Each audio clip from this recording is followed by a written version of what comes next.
दोस्तों, आपका स्वागत है हमारे यूट्यूब चैनल पर। हमारे पास है पल्सर 150 सीसी। ये गाड़ी चालू चालू में न्यूट्रल लाइट बंद हो गया था, तो किक पे चालू होती थी, लेकिन न्यूट्रल पे सेल स्टार्ट चालू नहीं होती। तो ये हमारे कस्टमर है, तो इनसे पूछेंगे क्या हो रहा था, क्या होता था।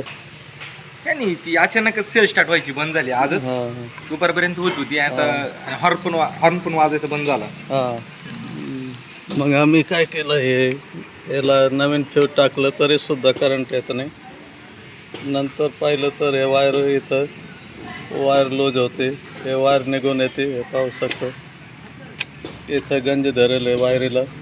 मग आपण काय करणार, आहे वायर बी आम्ही काढलं तर तुटून राहिलं होते वायर.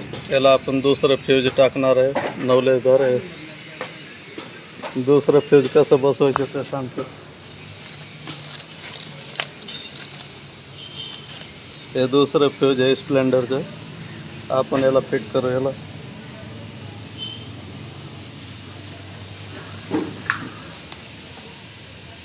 आणि एक हे बॅटरीचं वायर येतं इकडं फ्यूजमध्ये, त्याला टाकणार आहे. आता पाहू आपण करंट आलं का नाही. तुम्ही पाहू शकता करंट आलेलं आहे. आपल्याला बी काही अडचण असे आले आहे गाडीमध्ये, समजा किकवर चालू होत असले आणि सेलवर चालू होत नसेल, तर आपण बी असं प्रयोग करू शकतो. लय महाग नाही आहे. किती रुपयाचं होतं फ्यूज? 40 रुपये.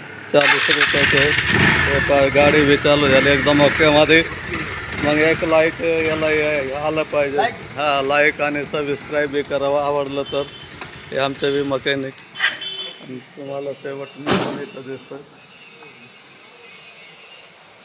आपल्याला कसं वाटतं आमचे व्हिडिओ नक्की सांगा.